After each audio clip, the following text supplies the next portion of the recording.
तुच्छ तुच्छ प्राणी। तो तुच्छ प्राणी होता है डायरेक्शन रेशियो कोसाइन, उसको भी देख लेंगे, पर पहले वेक्टर प्रोडक्ट जो कर रहे थे उसके एक दो क्वेश्चन देख लेते हैं, उसके बाद फिर डायरेक्शन रेशियो डायरेक्शन कोसाइन को देखेंगे। तो वेक्टर प्रोडक्ट, तो वेक्टर प्रोडक्ट में क्वेश्चन है कि इफ ए 0 1 1 बी 2 3 -2 एंड नहीं अभी नहीं, एंड नहीं अभी नहीं, बाद में C 22 19 -5 and D 1 -2 1 are the vertices। वैसे अब साहिल के यहाँ शायद हम जा पाएंगे, वो आज उसके यहाँ कुछ है बोल रहा था, तो हमने कहा आज हम आ नहीं पाएंगे। अब तुम जा पाओगे। Are the vertices of a quadrilateral ABCD find its area। हमको कॉल किया था वैसे उसने कि टाइम शिफ्ट कर दीजिए, हमका टाइम तो है ही नहीं, तो क्या देख लीजिए। फिर ये हुआ कि एक क्लास पता चला कि नहीं हो रही है, वो उसके कजिन वाली कहने को नहीं पड़ेगी, तो हमका ठीक है उसी टाइम शिफ्ट कर देते हैं, तो बहुत लेट में हो रहा था। हाँ, हमसे बोल रहा था 8:30, तो हमने बोला नहीं हम आ ही नहीं पाएंगे, उस समय हमारी क्लास रहेगी 8:30 से। तो बोल रहा है, हमने कहा अच्छा तुम अपना सर से बात कर लेना, अगर हो जाए तो ठीक है, नहीं तो फिर तो हम उतने बजे आएंगे, मतलब आ नहीं पाएंगे। हम्म, हाँ वही था कि टाइम था इसलिए शिफ्ट कर दिया, नहीं तो फिर वही टाइम पे होती। अब ये क्वेश्चन ये है कि 4 वर्टिसेस दी हुई हैं क्वाड्रिलेटरल एबीसीडी की। अभी बोल रहा था कि सर का शेड्यूल हम बनाते हैं। अच्छा या तो खुशफहमी में हो, काफी खुशफहमी में। तो खैर, तो क्वाड्रिलेटरल एबीसीडी है, 4 वर्टिसेस दी हैं क्वाड्रिलेटरल की, और क्वाड्रिलेटरल का एरिया फाइंड करना है। अब इस क्वेश्चन को किस तरीके से सॉल्व किया जाए ये बताओ पहले।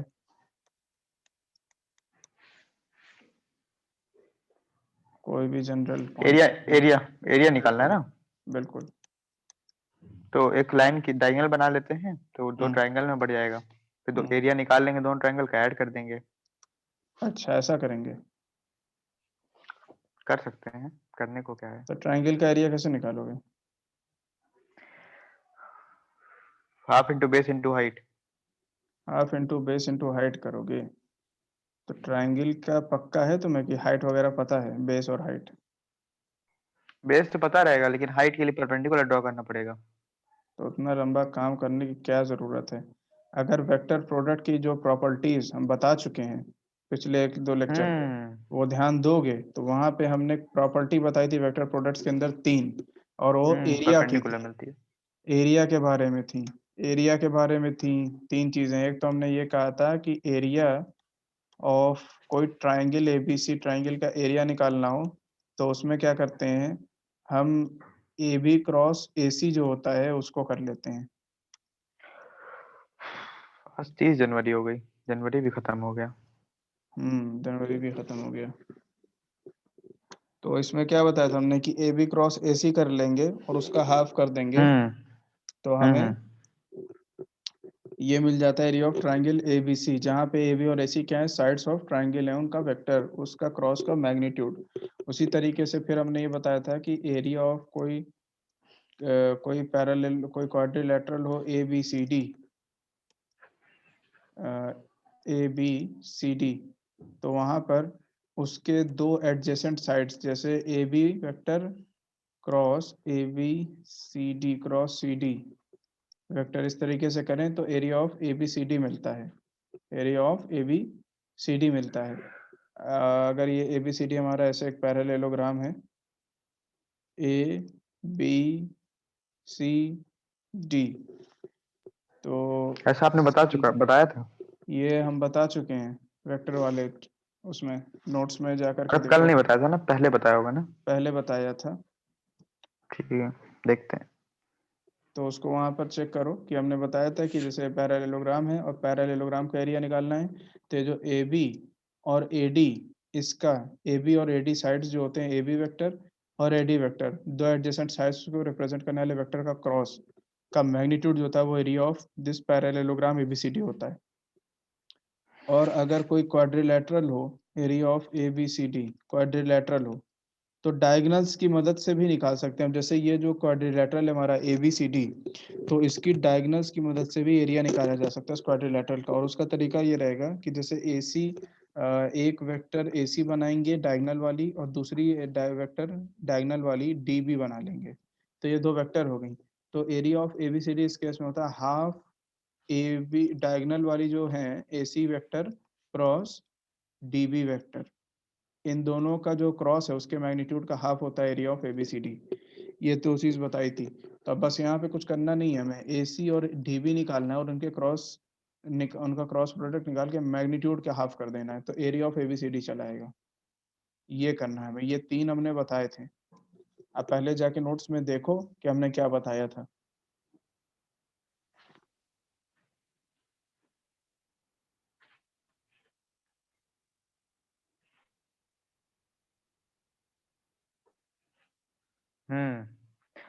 अच्छा, जैसे एरिया ऑफ ट्रायंगल एबीसी निकालना है तो हाफ कर देते हैं, और एबीसीडी का निकालना है तो सिंपल ऐसे एबी इंटू एडी कर देते हैं ना। अगर ए बी और ए डी साइड्स हैं तब डायरेक्ट क्रॉस करते हैं, और अगर डायगोनल्स का क्रॉस कर रहे हो तब हाफ करते हैं। डिपेंड करता है किन चीजों को, किन हम्म। वेक्टर्स को लिया तुमने। साइड वाले तो वेक्टर ऊपर के जो केस हाफ कर में रहे हैं वो डायगोनल्स है कि कहाँ ये? ऊपर वाला ट्रायंगल वाला? ये तो ट्राइंगल है, ये तो नहीं, ट्राइंगल में डायगोनल की कहाँ से बात आ गई? ट्राइंगल में डायगोनल डायगोनल कहाँ होती है? ठीक है, हाँ, वो ठीक तो है, दो एबीसीडी साइड वाले है की उसके। बात कर रहे हैं। हाँ ए बी सी डी, यहाँ पे इन दोनों में कह सकते हो कि ये साइड वाला केस है जब हाफ नहीं लगता, और ये डायगोनल वाला केस है जब हाफ लगता है एरिया निकालने के लिए। ठीक है, हम्म। समझ गए। तो अब इसका एरिया निकालो फिर एबीसीडी क्वाड्रिलेटरल का, अगर समझ गए हो तो क्या होगा और बताओ।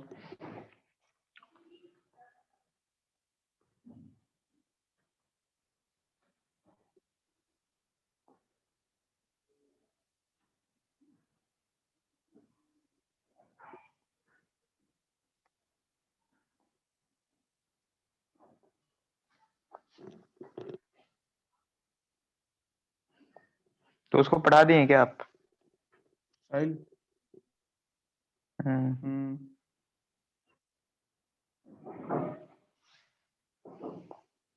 तो मतलब उसकी पहली क्लास रहती है और मेरी दूसरी, मतलब आपके हिसाब से आपकी। हम्म।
√50 आया है। √50। Square units. अच्छा, तो यहाँ पे पहले ए बी वेक्टर तुमने निकाला, सॉरी ए सी वेक्टर कितना आया, ए सी वेक्टर कितना आया, एक मिनट, हाँ क्या बताना है? ए सी वेक्टर कितना आया? एसी निकालना था क्या? अरे क्या निकाला है? क्या निकालना है भाई? एबीसीडी दिया था तो एरिया ऑफ एबीसीडी निकालना था, तो A B vector into A D vector का मैग्नीट्यूड वाला कर दिए, बीच वाला फॉर्मूला। अच्छा ये वाला A B vector into A D vector का मैग्नीट्यूड वाला, ये वाला। हम्म। देखो हमने जो पीछे नोट्स बताए हैं उसमें क्या बताया, फिर से देखो जाके।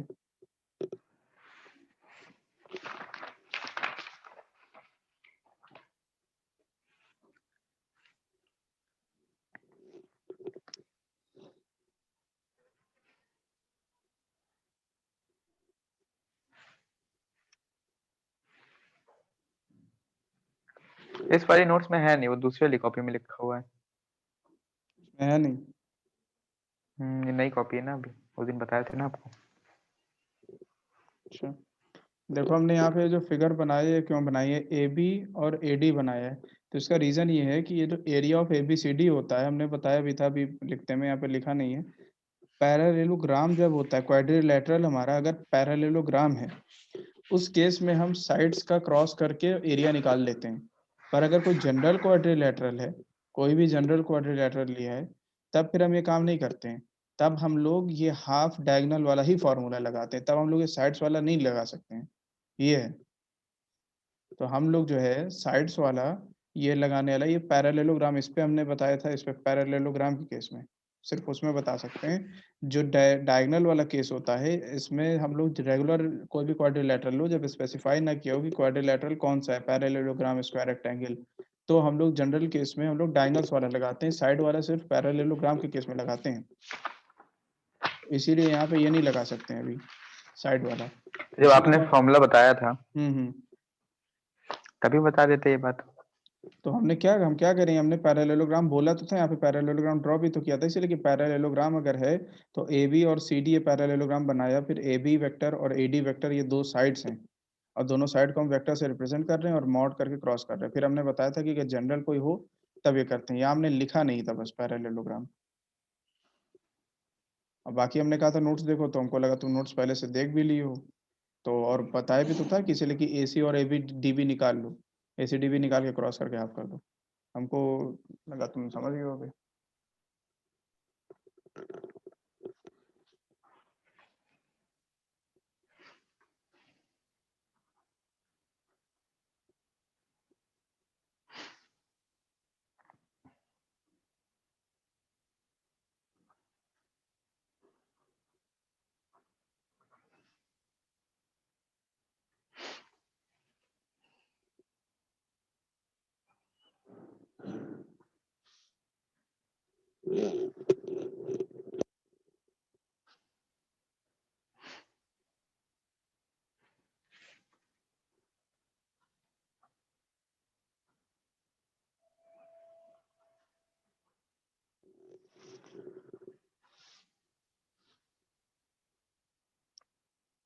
कल वाली स्लाइड तुमको भेज दिया था हमने, जो कहे थे तुम।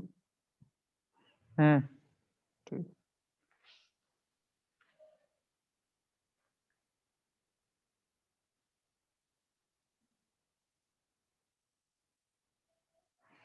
नहीं भेजे थे आप? नहीं भेजे थे ना? नहीं। हमें लग रहा है नहीं भेजे थे।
√12640।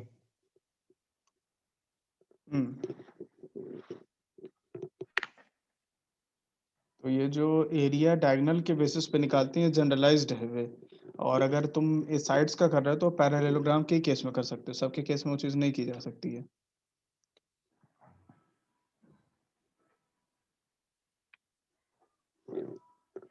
तो स्लाइड सेव थी क्या आपके पास?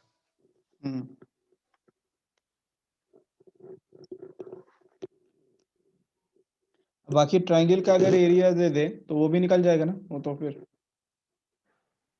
कोई भी दो साइड्स का क्रॉस कर दोगे और हाफ कर दोगे अमाउंट का। तो अब हम लोग जो है डायरेक्शन रेशियो, डायरेक्शन कोसाइन से स्टार्ट करते हैं। तो direction cosines, direction cosine, direction ratios. तो क्या होता है डायरेक्शन कोसाइन और डायरेक्शन रेशियोज क्या होते हैं ये देखते हैं।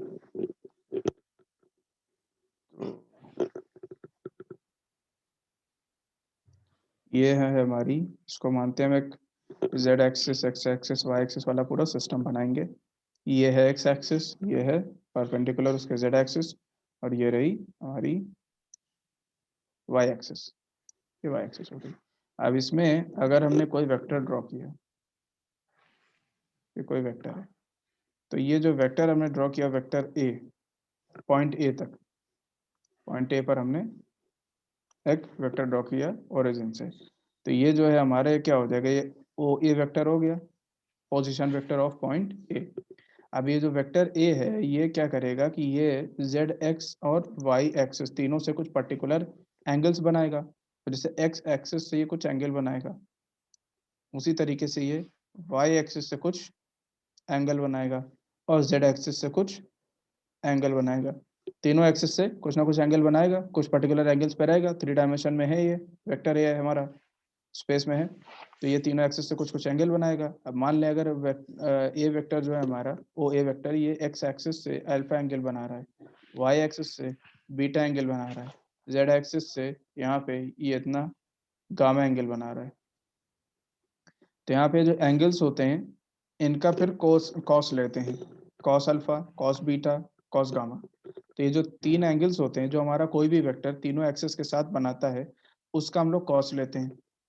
तो जैसे ये अल्फा है, तो cos alpha, cos beta, cos gamma. अब ये जो कॉस अल्फा की वैल्यू आएगी, कॉस बीटा की कुछ वैल्यू आएगी, कॉस गामा की वैल्यू आएगी, इनको ही बोला जाता है direction cosines, direction cosines of जो भी वेक्टर की बात चल रही है। तो कोई वेक्टर सारे एक्सेस के साथ जितने एंगल्स बनाता है उन एंगल्स का जब कॉस लिया जाता है तो वो कहलाता है cosines of the given vector. और रिप्रेजेंट करते हैं इनको, जैसे कॉस अल्फा आया तो कॉस अल्फा को हमेशा रिप्रेजेंट करते हैं, नोटेशन होता है एल से, कॉस बीटा को रिप्रेजेंट करते हैं एम से, और कॉस गामा को रिप्रेजेंट करते हैं एन से। ये होता है इनके रिप्रेजेंटेशन का तरीका, एल एम और एन। तो जो एक्स एक्सिस के साथ एंगल बनता है अल्फा, उसका कॉस एल से रिप्रेजेंट करते हैं, बीटा एंगल का कॉस कॉस बीटा एम से रिप्रेजेंट करते हैं, और गामा एंगल जो जेड एक्सिस के साथ वेक्टर बनाता है उसका कॉस रिप्रेजेंट करते हैं एन से। अब यहाँ पे जो एल एम एन है इनको कहा जाता है direction cosines of any given vector, direction cosine. तो ये डायरेक्शन कोसाइन होते हैं। इसमें जैसे एक्स एक्सिस की अगर बात करी जाए, एक्स एक्सिस, तो हमारी जो एक्स एक्सिस है वो कितने कितने एंगल बनाएगी। अगर हम एक्स एक्सिस की बात करें तो एक्स एक्सिस के केस में एल की अगर वैल्यू देखी जाए तो एल क्या होता है, एल होता है कॉस अल्फा, कॉस अल्फा को एल बोलते हैं। तो एक्स एक्सिस के केस में एल क्या होगा, एल होगा कॉस अल्फा, और कॉस अल्फा कहाँ से आएगा, अल्फा से। अल्फा क्या होता है, अल्फा होता है किसी वेक्टर का एक्स एक्सिस के साथ एंगल। अब एक्स एक्सिस की ही बात हो रही है, तो एक्स एक्सिस का खुद से कोई एंगल होगा ही नहीं, 0 डिग्री होगा। तो कॉस जीरो, कॉस जीरो क्या हो जाएगा, 1। तो एल की वैल्यू एक्स एक्सिस के लिए क्या होती है, 1, 1 हो जाती है। अब बात करते हैं कॉस बीटा और कॉस गामा की। तो कॉस बीटा क्या है, कॉस बीटा है बीटा एंगल का कॉस। तो बीटा एंगल का कॉस, बीटा एंगल क्या है, angle of the given vector with Y axis. अब यहाँ पे एक्स एक्सिस की बात चल रही है, तो एक्स एक्सिस वाई के साथ कितना एंगल बना रही है, 90। तो एक्स एक्सिस के लिए बीटा कितना होता है, 90। तो कॉस बीटा यानी कि कॉस 90, और कॉस 90 होता है 0, तो एम की वैल्यू 0। तो एक्स एक्सिस के लिए एम की वैल्यू हो जाएगी 0। उसी तरीके से चूंकि एक्स एक्सिस जेड एक्सिस के भी परपेंडिकुलर होती है, तो यहाँ पे गामा 90 हो जाएगा, और गामा 90 हुआ तो कॉस 90 0, तो एम की वैल्यू 0। अब एक्स एक्सिस 1 0 0 0 1 0 0, ये है direction cosines of x axis. तो एक्स एक्सिस के केस में एल की वैल्यू 1, एम और एन की वैल्यू 0। इसी तरीके से वाई और जेड एक्सिस को भी समझा जाता है। तो वाई एक्सिस में क्या हो जाएगा, इससे थोड़ा सा अलग हो जाएगा। तो वाई एक्सिस में बता सकते हो कि क्या होगा वाई एक्सिस में,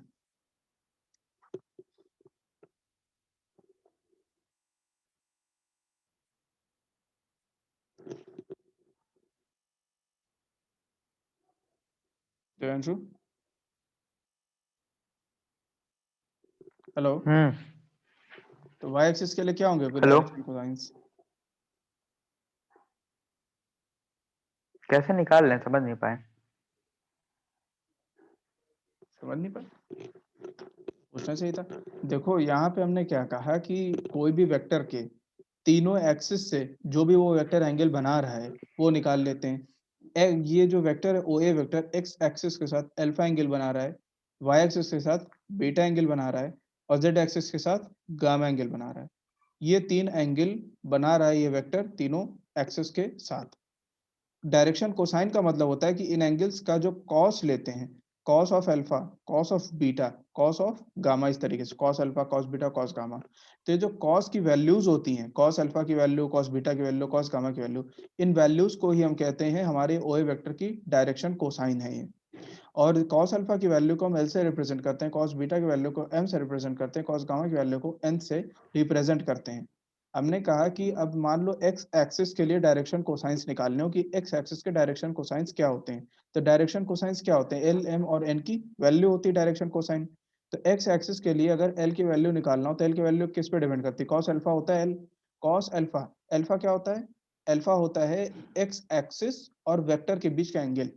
अब यहाँ बात एक्स एक्सिस की, खुद एक्स एक्सिस की ही हो रही है।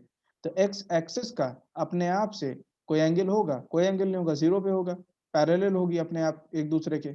तो यहाँ पर इस केस में अल्फा 0 हो जाएगा, एक्स एक्सिस के केस में अल्फा 0 है।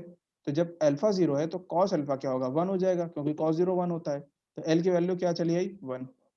अब एक्स एक्सिस जो है उसका कॉस एम, एम वाला डायरेक्शन कोसाइन निकालना है। तो एम वाला जो डायरेक्शन कोसाइन होता है वो क्या होता है, कॉस बीटा होता है। अब परपेंडिकुलर। कॉस बीटा में परपेंडिकुलर है बिल्कुल, तो एक्स एक्सिस वाई के परपेंडिकुलर है। तो बीटा जो है 90 हो जाएगा एक्स एक्सिस के लिए, और जब बीटा 90 हुआ तो कॉस बीटा 0 हो जाएगा, क्योंकि कॉस 90 0 होता है, तो एम की वैल्यू 0 आ गई। उसी तरीके से जेड एक्सिस के भी परपेंडिकुलर है एक्स एक्सिस, तो यहाँ एन की वैल्यू 0 हो गई। वाई एक्सिस के केस में क्या होगा फिर, समझ गया, 0 1 0, 0 1 0, बिल्कुल 0 1 0, जेड एक्सिस के केस में 0 0 0 0 1। 0 0 1। तो ये कहा जाता है कि इस तरीके से हम लोग ये डायरेक्शन कोसाइंस एक्स वाई और जेड एक्सिस के निकालते हैं। तो डायरेक्शन कोसाइन ये होता है किसी भी वेक्टर के तीनों एक्सिस से जो एंगल होते हैं उन एंगल्स का कॉस ले लें, सिंपल। तो वह डायरेक्शन कोसाइन होते हैं, और हर डायरेक्शन कोसाइन को एल एम और एन अल्फाबेट्स से रिप्रेजेंट करते हैं। कॉस अल्फा को एल से, कॉस बीटा को एम से, कॉस गामा को एन से। इस तरीके से डायरेक्शन कोसाइंस को रिप्रेजेंट करते हैं।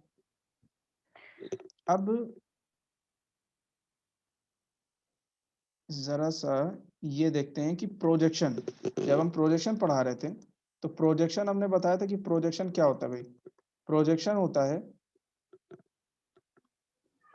कि अगर ये कोई वेक्टर है ओ ए वेक्टर है ये, और इसका हम एक पर्टिकुलर गिवन लाइन जैसे कि ये है, इस पर प्रोजेक्शन निकालना हमें। तो प्रोजेक्शन क्या होता है, ये जो लेंथ होती है इतनी, यही होती है प्रोजेक्शन। और इसको निकालते कैसे हैं, अगर ये एंगल थीटा है तो magnitude of O A into cos theta करके हम प्रोजेक्शन निकालते हैं, ऐसे प्रोजेक्शन निकाला जाता है। तो अब अगर पीछे डायग्राम में हम जाएं तो यहाँ पे हमने क्या किया था कि ओ ए वेक्टर के लिए cos alpha cos beta cos gamma निकाला था, जहाँ पे अल्फा क्या है, वेक्टर ओ ए का एक्स एक्सिस के साथ एंगल, वेक्टर ओ ए का एक्स एक्सिस के साथ एंगल। तो यहाँ पर अगर वेक्टर ओ ए का मैग्नीट्यूड इंटू कॉस अल्फा कर दें तो वेक्टर ओ ए का जो ये वाला प्रोजेक्शन है, ये इतनी लेंथ ये मिल जाएगी हमें। ये लेंथ क्या होगी इतनी, magnitude of O A into cos alpha, ये लेंथ होगी प्रोजेक्शन ऑफ ओ ए यही होगी। On X axis, magnitude of O A vector cos alpha इतना होगा। तो हम यहाँ से ये कह सकते हैं कि प्रोजेक्शन ओ ए वेक्टर जो पीछे था उसी की अगर बात करें तो projection of O A vector on X axis क्या होता है, ओ ए वेक्टर का मॉड कॉस अल्फा। अच्छा, उसी तरीके से वही चीज हम लोग ओ ए वेक्टर का जो Y Y axis, Y Z axis axis, पे प्रोजेक्शन मान लेते इतना है, तो ये क्या हो जाएगा वाई एक्सिस पे projection, O A O A vector का vector vector mod cos beta. Cos beta, क्योंकि ओ ए और वाई एक्सिस के बीच में बीटा एंगल है, तो कॉस बीटा और मॉड। तो यहां से हम कह सकते हैं कि projection of O A on Y axis क्या होता है, ओ ए का मॉड इंटू कॉस बीटा, और उसी तरीके से इसी वेक्टर का वाई जेड एक्सिस पर प्रोजेक्शन हो जाएगा mod of O A vector into cos gamma. ये हो गया प्रोजेक्शन ओ ए का एक्स एक्सिस वाई एक्सिस और जेड एक्सिस पर गामा। हमें पता है कि जो प्रोजेक्शंस होते हैं किसी भी वेक्टर के एक्स और वाई और जेड एक्सिस पे, वहां पे अगर ये इस तरीके से हम इस पर मौजूद आई कैप होता है, ये यूनिट वेक्टर्स को रिप्रेजेंट करें हर एक्सिस वाले, तो ये के कैप होता है जेड वाला, ये आई कैप है ब्लू वाला, और ये वाला जो यूनिट वेक्टर है वाई एक्सिस के अलोंग ये होता है हमारा जे कैप। तो आई कैप जे कैप जे कैप। के कैप। और इसके अलोंग किसी वेक्टर का एक्स एक्सिस के अलोंग जो प्रोजेक्शन होता है वही हम कंपोनेंट्स में इसका आई कैप के साथ लिखते हैं, जो भी प्रोजेक्शन होता है वही हम आई कैप के साथ लिखते हैं। रेक्टेंगुलर कंपोनेंट में लिखना इसी को बोलते हैं किसी वेक्टर को। तो यहाँ पर जो ओ ए वेक्टर है उसका एक्स एक्सिस पर प्रोजेक्शन है O A cap cos alpha. तो ओ ए वेक्टर जो है हम उसको इस तरीके से नहीं लिख सकते कि प्रोजेक्शन अगर एक्स एक्सिस पर ओ ए कॉस अल्फा है ओ ए वेक्टर का, तो ये जो पूरी चीज है ये आई कैप के साथ आ जाएगी ऐसे, प्लस ओ ए वेक्टर का प्रोजेक्शन वाई एक्सिस पर ये है ओ ए कॉस बीटा, तो ये पूरा जे कैप के साथ हो जाएगा। और जेड एक्सिस पर ओ ए वेक्टर का प्रोजेक्शन ओ ए वेक्टर का मॉड इंटू कॉस गामा, ये है वाई एक्स जेड एक्सिस पर प्रोजेक्शन, तो ये पूरा जे के कैप के साथ आ जाएगा आई जे के। तो किसी वेक्टर को हम इस तरीके से कोसाइंस की मदद से प्रोजेक्शन के फॉर्म में लिख सकते हैं। तो यहाँ से एक और चीज मिली, इसको अगर हम ओ ए प्रोजेक्शन के वेक्टर का फॉर्म में जो, लिखा है ना आपने। हाँ, अब ओ ए वेक्टर को हमने आई जे कैप जो कंपोनेंट्स के फॉर्म में लिखा जाता है, ठीक है। Components on Y axis Z axis, उस फॉर्म में लिखा। अब यहाँ पे अगर ओ ए वेक्टर का जो मॉड है वो तीनों टर्म्स में आ रहा है, यहाँ यहाँ यहाँ आई जे के सब में कॉमन ले लेंगे। तो कॉमन लेने के बाद हम इसको इस तरीके से लिख सकते हैं अपने ओ ए वेक्टर को कि ओ A vector is equals to उसका मैग्नीट्यूड इनटू कॉस एल्फा आई कैप प्लस कॉस बीटा जे कैप प्लस कॉस गामा के कैप, इस तरीके से लिख सकते हैं। बिल्कुल। तो अगर हम इस तरीके से इसको लिख सकते हैं तो यहाँ से हमें क्या पता चला कि कोई भी वेक्टर होगा, कोई भी वेक्टर अगर उसका यहाँ पे उसको उसके मैग्नीट्यूड को बाहर कॉमन ले ले, उसका मैग्नीट्यूड ले को पता कर लें और बाहर कॉमन ले ले, तो अंदर जो आई जे कैप आई जे के ये बचता है, यहाँ पे हमने कॉस अल्फा को क्या बताया था, एल होता है, ये क्या है, एल है, ये क्या है, एम है, और ये क्या है, एन है। तो किसी भी वेक्टर में अगर उसके मैग्नीट्यूड को कॉमन ले लें तो अंदर जो भी चीजें बचती हैं वो उसके डायरेक्शन हम्म साइंस होते हैं, उसके डायरेक्शन कोसाइंस होते हैं, ठीक है। तो ये इसके ठीक है। डायरेक्शन कोसाइन होते हैं। यानी कि अगर हमको कोई वेक्टर जैसे दिया हुआ हो, कोई वेक्टर हो हमारे पास, वेक्टर ए इस तरीके से हो, 2i cap plus J cap minus 2k cap. अब जो ए वेक्टर का मॉड है, मॉड वो क्या है, very under simple. Root of 2 square plus 1 square plus minus 2 का स्क्वायर, हम्म। यानी कि 3। और ये 3 इसका मॉड है, नहीं। अब 3 इसका जो मॉड है, इसको हम अगर ए वेक्टर से थ्रू आउट डिवाइड कर दें, तो यहाँ पर मतलब या तो ए वेक्टर से 3 कॉमन अगर ले लें हम, अगर ए वेक्टर को हम देखें यहाँ पर 3 कॉमन ले लें ए वेक्टर में, ऊपर ही लेते हैं वहीं पे आ गई उसके। अगर इसको हमने 3 कॉमन ले लिया ए वेक्टर इस पूरे में से, तो यहाँ क्या बचेगा, 2/3 i cap plus 1/3 J cap minus 2/3 k cap. ये हो जाएगा, ये हो जाएगा। हम्म। यानी यहाँ पे ये क्या है, ये हमारा मॉड है, ये जो 3 हमारा ये मॉड है ए वेक्टर का। और किसी वेक्टर का अगर मॉड हो, मल्टीप्लाइड हो अंदर में, तो ये सब क्या होते हैं, ये हमने क्या बताया था, ये एल है, ये एम है। अच्छा, आपने उस फॉर्म में बना के लिख दिया। हाँ बिल्कुल। और इसका अब उल्टा एक हम तरह से लोग, cos alpha is equals to 2/3 हो गया। बिल्कुल ये हमने समझाने के लिए लिया कि अगर हमने मॉड कॉमन ले लिया इसका, तो अंदर जो चीजें बचती हैं वो डायरेक्शन कोसाइंस होते हैं इस वेक्टर ए के। लेकिन हम लोग को डायरेक्शन कोसाइन हम लोग ये इनडायरेक्ट वे इस तरीके से निकालते हैं, हम लोग डायरेक्ट क्या करते हैं, मैग्नीट्यूड निकाल लिया, और यहाँ पर ये जो 2, 1 और -2 आई जे के जो कोइफिशिएंट्स हैं, इनको डायरेक्ट हम लोग डिवाइड कर देते हैं एल निकालने के लिए। तो जैसे एल अगर निकालना है, तो आई कैप का जो कोइफिशिएंट 2 होता है उसको डायरेक्ट हम लोग मॉड ऑफ वेक्टर ए से डिवाइड कर देंगे। एम निकालना है तो जे कैप का जो कोइफिशिएंट 1 है उसको मॉड ऑफ ए से डिवाइड कर देंगे।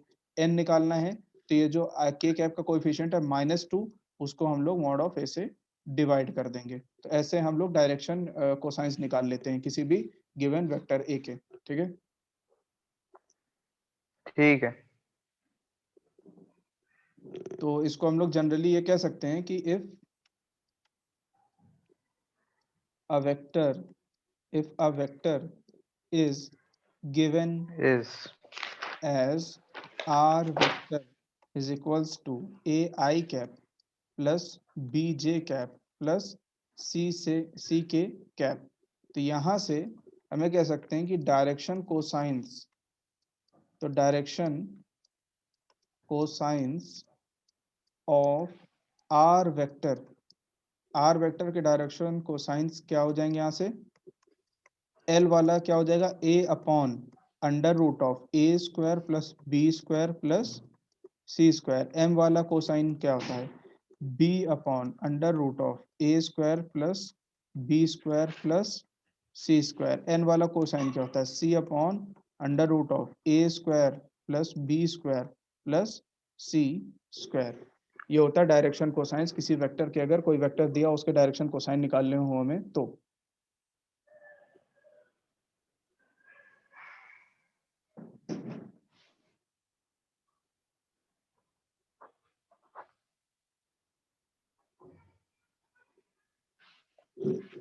ठीक है।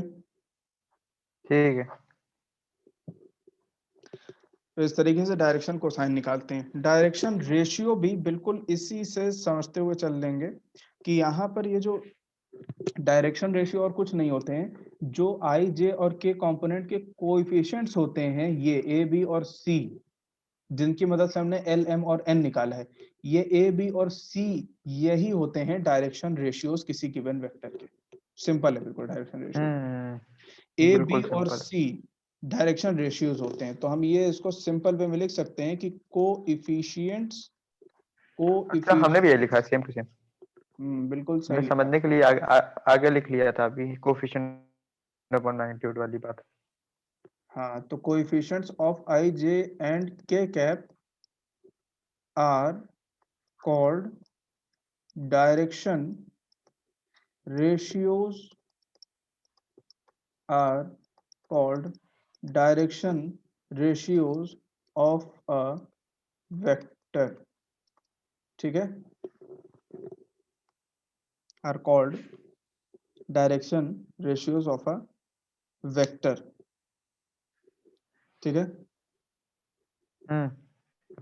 अब यहाँ पे लेकिन एक बात बताओ कि जब हम थोड़ा सा पीछे आएंगे तो यहाँ पे अगर देखोगे तो जब हमने वेक्टर ए को इस फॉर्म में लिखा तो क्या किया था, वेक्टर ए को उसके मैग्नीट्यूड से डिवाइड किया है। यहाँ पे ये अंदर वाला वेक्टर कब आया है, जब वेक्टर ए 2i+j-2 को उसके मैग्नीट्यूड 3 से डिवाइड कर दिया, तब ये अंदर वाला वेक्टर मिला है। ये जो पूरा वेक्टर है, ये वेक्टर कैसे आया, ये आया vector A divided by mod A, ऐसा ही आया है। और हमें पता है कि वेक्टर ए को उसके मॉड से डिवाइड कर दे तो यूनिट वेक्टर मिलता है। बिल्कुल। तो ये यूनिट वेक्टर है, ये एक यूनिट वेक्टर है, ठीक है ना। एल पर एल अगर जो मिल रहा है, ये जो अंदर 2/3 आई कैप प्लस 1/3 जे कैप माइनस 2/3 के कैप, ये पूरा ये एक यूनिट वेक्टर है। ए वेक्टर के डायरेक्शन में ए कैप है ना, ये पूरा ए कैप है। अब एक बात बताओ कि लेकिन अगर ये ए कैप है तो हमने क्या अभी लिखवाया है कि डायरेक्शन रेशियो क्या होते हैं, डायरेक्शन रेशियो होते हैं आई जे के कोएफिशिएंट्स, आई जे और के कोएफिशिएंट्स होते हैं डायरेक्शन रेशियो। अब यहाँ पे ए कैप यूनिट वेक्टर के लिए आई जे और के कोएफिशिएंट्स क्या हैं, 2/3 1/3 माइनस 2/3 ये है। तो यहाँ पे हम क्या समझ सकते हैं कि यूनिट वेक्टर्स के केस में डायरेक्शन रेशियो जो होते हैं वही direction coefficients L M N भी होते हैं यूनिट वेक्टर के लिए। क्लियर है। हाँ समझ रहे, पर दोनों एक ही बात तो हुई ना। दोनों एक बात हुई, दोनों एक बात नहीं हुई, बात समझो। अभी हमने जैसे नीचे वाला वहां भी कोफिशिएंट की बात हो रही है, डायरेक्शन नहीं रेशियोज। नहीं समझो। ए वेक्टर के डायरेक्शन रेशियो क्या है, 2 1 और -2 है, 2 1 और -2 है। हाँ ए वेक्टर के डायरेक्शन रेशियोज 2 है, 1 है और -2 है, ठीक है ना। और ठीक है। अगर 2 1 -2 इसके डायरेक्शन रेशियो है तो इसके डायरेक्शन कोसाइन क्या है, ये है 2/3 1/3 -2/3। तो इसके वेक्टर ए के डायरेक्शन रेशियो अलग है और डायरेक्शन कोसाइन अलग है, क्योंकि मैग्नीट्यूड से डिवाइड कर रहे हो तो चेंज हो जा रहा है, 2 1 और -2 चेंज हो जाएगा। पर यूनिट वेक्टर के केस में क्या है कि डायरेक्शन रेशियो 2/3 1/3 -2/3 है और यही इनके डायरेक्शन कोसाइंस भी होते हैं यूनिट वेक्टर के केस में। अगर कोई वेक्टर यूनिट वेक्टर दिया हुआ हो तो जो उसके डायरेक्शन रेशियो रहेंगे वही उसके डायरेक्शन कोसाइन भी होते हैं, क्योंकि अगर मैग्नीट्यूड से डिवाइड करोगे, डायरेक्शन रेशियो को मैग्नीट्यूड से डिवाइड करते हो डायरेक्शन कोसाइन निकालने के लिए, तो डायरेक्शन रेशियो को अगर यूनिट वेक्टर ही तो मैग्नीट्यूड से मिलता है। डिवाइड करोगे, मैग्नीट्यूड यूनिट वेक्टर का 1 होता है, तो अगर डिवाइड कर भी दोगे 1 से तो कोई फर्क तो पड़ेगा नहीं। इसलिए यहाँ पे डायरेक्शन रेशियो और डायरेक्शन कोसाइन यूनिट वेक्टर के केस में सेम होते हैं दोनों, ठीक ठीक है। ठीक। अच्छा, अब यहाँ से एक बात बताओ कि अगर हमने कहा कि इस चीज से समझते हुए कि for a unit in case if L M and N are direction are direction cosines of a vector, then a vector को हम ऐसे लिख सकते हैं कि magnitude of A vector into L I cap plus M J cap plus N K cap, ऐसे लिख सकते हैं। तो यहाँ पे ये जो हमने ऐसे लिखा है इसमें ये पूरा हमारा ए कैप है, ए कैप यही हमारा L I plus M J plus N K cap, ये हमारा यूनिट वेक्टर है, क्योंकि इसमें मैग्नीट्यूड मल्टीप्लाई करके ए वेक्टर मिल रहा है, तो ये यूनिट वेक्टर है हमारा। ए वेक्टर की डायरेक्शन में ए कैप है। अब अगर ये ए कैप है तो L I M J N K, L I M J N K, तो ये जो मैग्नीट्यूड ऑफ ए कैप अगर निकालेंगे तो कैसे मैग्नीट्यूड निकालते हैं किसी भी वेक्टर का, उसके सारे आई जे के वाले कोएफिशिएंट्स का स्क्वायर करते हैं।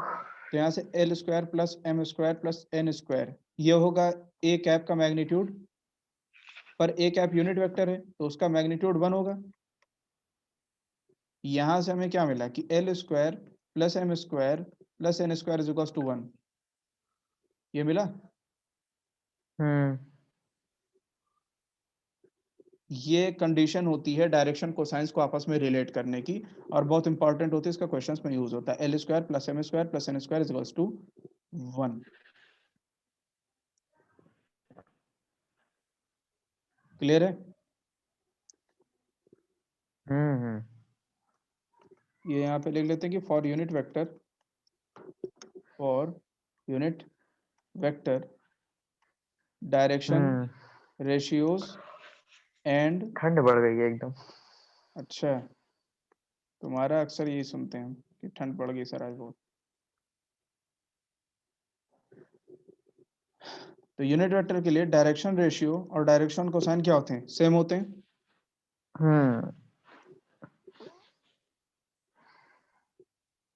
तो ये डायरेक्शन रेशियो और डायरेक्शन कोसाइन का पूरी ये कहानी है। ये होते हैं डायरेक्शन रेशियो और डायरेक्शन कोसाइन। क्लियर है? क्लियर है, क्लियर है। अच्छा, यहाँ पे अगर मान लो दिया हो कि डायरेक्शन रेशियो के बारे में डायरेक्ट ऐसे नहीं कहा जाता है कि जैसे कि कोएफिशिएंट्स डायरेक्शन रेशियो होते हैं, ऐसे लिखते हैं जैसे कि अगर वेक्टर हमने अभी लिया था पीछे कि 2i cap plus J cap minus 2k cap हो, इस तरीके से अगर लिखा हो तो इसके ऐसे कहते हैं कि द डायरेक्शन रेशियोज ऑफ, अगर इसको ए वेक्टर बोल दें, direction ratios of A vector are proportional to 2, 1, -2, ऐसे बोलते हैं। Direction ratios of A vector are proportional to 2, 1, -2। Direct नहीं बोलते हैं कि direction ratios of A are 2, 1, -2। अब इसको हम लोग आपसी समझ के लिए ऐसे जनरल बोली में तो बोल देंगे कि ठीक है डायरेक्शन रेशियो ए वेक्टर की क्या है 2, 1, -2। पर इसको मैथमेटिकली जब लिखते हैं सही तरीके से, जो करेक्ट वे होता है राइटिंग का, तो वो ये होता है कि direction ratios of given vector are proportional to 2, 1, -2। अब ये क्यों करते हैं? ये इसलिए करते हैं कि जैसे ए वेक्टर है 2, 1, -2, और हमने कोई दूसरा वेक्टर बी लिखा, ठीक है, बी वेक्टर हमने लिखा 4i cap plus 2j cap minus 4k cap, ठीक है, ये लिख दिया।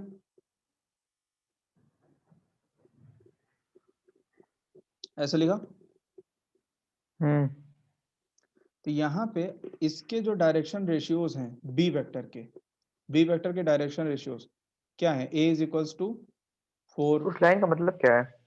इस लाइन का वही तो समझा रहे हैं। b equals to 2, c is equals to -4, ये है। यहाँ पे बी वेक्टर जो है उसके डायरेक्शन रेशियोज क्या है? 4, 2, -4 है। 4, 2, -4 है। डायरेक्शन रेशियो क्या होते हैं? आई जे के साथ हाँ वाले हाँ, सही बोल रहे कोएफिशिएंट। हैं। तो A 4 B equals to C equals to -4, ये डायरेक्शन रेशियो किसके? बी वेक्टर के। अब अगर बी वेक्टर की ये डायरेक्शन रेशियोज हैं तो अगर ध्यान से देखो तो ये इसके प्रोपोर्शनल नहीं है 2, 1, -2 के, क्योंकि इसके मल्टीप्लिकेशन से आ रहे हैं। अगर ए बी और सी दोनों में हम इन तीनों 2 में हम मल्टीप्लाई कर दें। मल्टीप्लाई करके आ रहे हैं, इसीलिए कहेंगे कि डायरेक्शन रेशियो ऑफ, तो हम लोग जो सिंपलेस्ट टर्म होता है उसके टर्म्स में बात करते हैं। तो यहाँ पे मैं कहेंगे कि direction ratio of B vector are proportional are proportional to 2, 1, -2, क्योंकि अगर हम 2 से पूरा डिवाइड कर देंगे तो यही हमको 4, 2, -4, 2, 1, -2 मिलेगा। तो इसलिए हम लोग प्रोपोर्शनल किसके टर्म्स में, सिंपलेस्ट टर्म में हम लिखते हैं। तो इस तरीके से कहा जाता है कि direction ratio of B vector are proportional to 2, 1, -2, ठीक है। और यहीं से एल निकालना हो तो एल निकाल लेते हैं 4/√4² प्लस 2² प्लस -4² करके। अब इसमें देखने वाली चीज ये रहती है कि यहाँ पे अगर एल निकालोगे इस केस में बी वेक्टर में, और यहाँ पे अगर एल निकालोगे तो वो सेम आएगा। यहाँ पे भी एल आएगा 2/√2² प्लस 1 प्लस -2 का स्क्वायर। निकाल के कैलकुलेट करो, देखो ये 2 है और ये 3 था, अंडर रूट ये पूरा 3 था। यहाँ पे ये 4 है और ये 4² 32 और 32 4 36, ये 6 है, तो ये वापस कट के 2/3 हो गया। तो अगर देखो तो डायरेक्शन कोसाइन सेम है दोनों के, सेम है। सेम है। इसका मतलब ये है कि जब दो वेक्टर्स कुछ इस तरीके से हो कि जैसे पहला वेक्टर जो है बी जब उसका कुछ स्केलर टाइम्स मल्टीप्लाइड हो, उसका मतलब ए वेक्टर क्या है, ऐसे है कुछ lambda times of B vector, ऐसा है ये दोनों के बीच में रिलेशन। तो इस केस ऊपर में 4 देखो कैसे आ गया? कहाँ पे, यहाँ। हम्म। तो भाई क्या करते हो, डायरेक्शन कोसाइन निकालने के लिए क्या करते हो, कोएफिशिएंट जो भी होता है उससे मैग्नीट्यूड को डिवाइड करते हो, तभी तो डायरेक्शन कोसाइन मिलता है। एल अच्छा अच्छा, एल वो किया निकाला ना, है आपने, ठीक एल है। निकाला है ना, लिखा तो है एल ये, और यहाँ भी वही ठीक किया है, ठीक तो है। यहाँ 2 को लिया है ऊपर, जो है उसको वैसे लिया है। हम्म। तो अब ये दोनों वेक्टर क्या देख रहे हो कि दोनों वेक्टर के डायरेक्शन रेशियोज तो अलग हैं, पर सेम को प्रोपोर्शनल है, प्रोपोर्शनल सेम वैल्यूज को है, अपने आप में हम्म। अलग है, एब्सोल्यूट अलग है, पर प्रोपोर्शनल सेम चीज को है। तो जब भी ऐसा हो कि दो अलग वेक्टर्स के proportion direction ratios same numbers को पैरेलल प्रोपोर्शनल है। हो, तो यहाँ पे क्या होता है, ये पैरेलल वाला केस बनता है, डायरेक्शन कोसाइन सेम है। तो डायरेक्शन कोसाइन दिखाता है डायरेक्शन ऑफ अ वेक्टर, और डायरेक्शन रेशियो दिखाता है कि हाँ ये कितना ज्यादा उस डायरेक्शन में कौन आगे है और कौन उसी डायरेक्शन में छोटा है, इस तरीके से। तो ये पैरेलल को दिखाते हैं। तो पैरेलल वेक्टर्स के केस में हमने क्या देखा कि डायरेक्शन कोसाइन सेम रहते हैं, डायरेक्शन रेशियो डिफरेंट रहेगा, पर प्रोपोर्शनल सेम नंबर्स के रहेगा, ठीक है। इसी तरीके से हम कोई दूसरा वेक्टर सी वेक्टर भी ले सकते हैं, जो 6i cap plus 3j cap minus 6k cap हो, माइनस 6k कैप। तो ये क्या है, डायरेक्शन रेशियोज हैं, 6 3 -6, और 6 को हम मॉड 6 से डिवाइड करेंगे तो l मिल जाएगा, और हम 3 को मॉड c से डिवाइड करेंगे तो m मिल जाएगा। अब यहाँ पर जो l m आएंगे वो भी यही वाले l और m 2/3 रहेंगे, पर इनके डायरेक्शन रेशियोज अलग हैं। चूंकि डायरेक्शन कोसाइन सेम है तो हम कहेंगे ए, ये जो सी वेक्टर है ये परपेंडिकुलर है ए और बी के, सॉरी पैरेलल है ए और बी के, क्योंकि ये 3 टाइम्स मल्टीप्लाई करके आ रहे हैं 2 1 -2 में। इसके जो डायरेक्शन रेशियो है 6 3 -6, ये भी 2 1 -2 में 3 मल्टीप्लाई करके आ रहे हैं। तो हम ये कह सकते हैं कि direction ratios of C vector are proportional to 2 1 -2। तो डायरेक्शन जो कई वेक्टर्स के जब डायरेक्शन रेशियो इस तरीके से हो कि एक दूसरे के मल्टीपल हो, तो उस केस में डायरेक्शन कोसाइन सेम रहता है और वो पैरेलल होते हैं, बस मैग्नीट्यूड सबके अलग अलग होते हैं। क्लियर है? क्लियर है।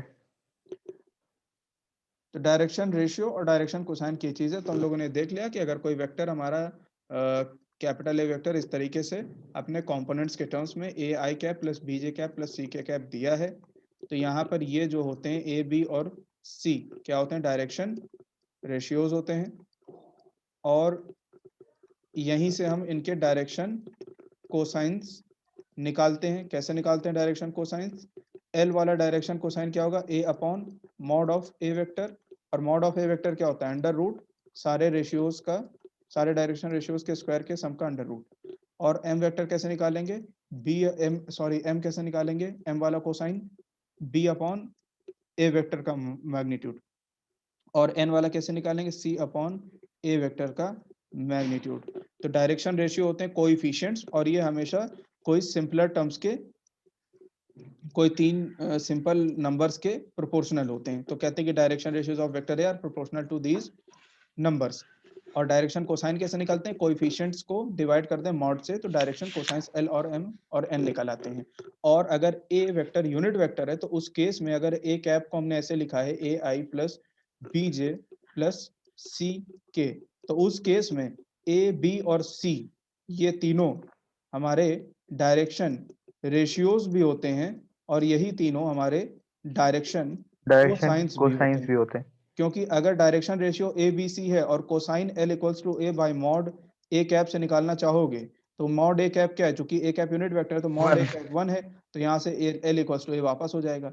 तो इसलिए यूनिट वेक्टर के केस में हम लोग कहते हैं कि डायरेक्शन रेशियो जो कि कोएफिशिएंट्स होते हैं आई जे के ए बी सी, वही डायरेक्शन कोसाइन भी होते हैं यूनिट वेक्टर अगर है, ठीक है।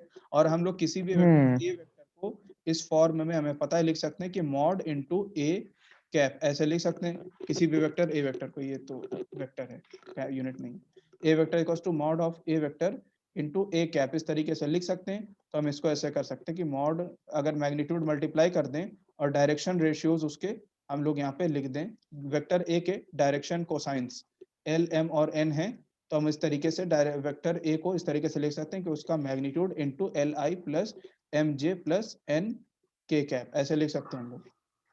किसी भी वेक्टर को, ये हम लोगों ने स्टार्टिंग में देख लिया था। ये होता है direction ratio, direction cosine. Clear है बिल्कुल? एक चीज बता, हाँ पूछो। देखिए डायरेक्शन कोसाइन तो समझ गए, हाँ। डायरेक्शन रेशियो भी समझ गए, एक बार जरा एक और बता दीजिए। डायरेक्शन रेशियो जो ऊपर लिखा हुआ है आपने, हम्म जैसे कोई भी ए वेक्टर है, A I cap plus B J cap plus C K cap, तो हम्म डायरेक्शन रेशियो निकालने का क्या बताया था आपने? तो कंफ्यूजन हो गई बस। डायरेक्शन रेशियो कुछ नहीं होता, जो आई जे के कोएफिशिएंट्स होते हैं वही होते हैं डायरेक्शन रेशियो उस वेक्टर के। और अगर वो सिंपलर टर्म्स में नहीं है, जैसे कि 4 -2 और 4, इस तरीके से आई जे और के लिखे हुए हैं, तो इस केस में हमारे वेक्टर, जो ये जो वेक्टर होगा पूरा हमारा बी वेक्टर, उसके हम लोग क्या कहेंगे कि इसके आई जे और के कोएफिशिएंट्स क्या है, 4 -2 और 4, तो इसके डायरेक्शन रेशियोज 4 -2 4 हैं। पर ये सिंपलर में नहीं, तो सिंपलर में ये होंगे 2 -1 और 2 सिंपलर रेशियो में। टू। तो हम ये कहेंगे कि direction ratios of B vector are proportional to 2 -1 and 2। उसी तरीके से सी वेक्टर के डायरेक्शन रेशियो अगर ऐसे समझ। लिखें 6i - 3j + 6k, तो यहाँ पे हम क्या कहेंगे कि i j k के कोएफिशिएंट्स हैं 6 - 3 6, तो सी वेक्टर के डायरेक्शन कोसाइन डायरेक्शन रेशियोज हैं 6 -3 एंड 6, पर ये सारे प्रोपोर्शनल हैं 2 -1 2 के। तो हम ये कहेंगे कि direction ratio of C vector are proportional to 2 -1 and 2। Clear है? ठीक है, क्लियर है, तो ये समझ गए। डायरेक्शन रेशियो होता है। डायरेक्शन कोसाइन हम डायरेक्शन रेशियो की मदद से निकालते हैं। और अगर दो वेक्टर्स हम्म। इस तरीके से हैं, जैसे ये ए वेक्टर, बी वेक्टर और सी वेक्टर, कि उनके डायरेक्शन रेशियोज प्रोपोर्शनल है एक दूसरे के, तो उस केस में सबके डायरेक्शन कोसाइन सेम होते हैं। और डायरेक्शन कोसाइन अगर सेम है दो वेक्टर्स के, तो वो दोनों पैरेलल होंगे। ठीक है, ठीक है। तो हम लोग अभी यहीं तक रखते हैं इस क्लास को, और नेक्स्ट क्लास में हम लोग डायरेक्शन कोसाइंस के क्वेश्चंस कुछ कर लेंगे, तो ये कंप्लीट हो जाएगा। ठीक है, ठीक है। ये बताओ रिवीजन कहाँ तक पहुंचा तुम्हारा? डिवीजन चल रहा है, हम्म डिटर्मिनेंट्स हो गया है, हम्म मैट्रिसेस हो गया है। अच्छा। तो थोड़ा वेक्टर का काम कर रहे थे ना थोड़ा कल, तो इसीलिए कल हम्म रात को वही हो गया, फिर सुबह सुबह 2 चैप्टर हो पाए, अभी कर रहे हैं, अभी और कर ले दूसरी क्लास से पहले पहले सब निपटा देंगे और एक आध चैप्टर और कर लेंगे। निपटा लेना और कोशिश करना है का चैप्टर और हो जाए। ठीक है, बाकी ठीक ये है। नोट कर लियो ना, ये जो डायरेक्शन रेशियो कोसाइन वाला बताया था हमने पूरा, नोट कर लिया, आप एक बार स्लाइड दे दीजिएगा। इसीलिए हम पूछ ही रहे थे। ठीक है, हम भेज देंगे, तुम लीव कर सकते हो। कब है दूसरी क्लास? 5:30 ना? 5:30।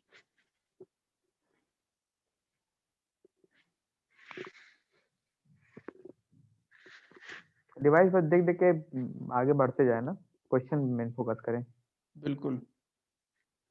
कंसेप्ट बस आधे घंटे में रिवाइज कर लें।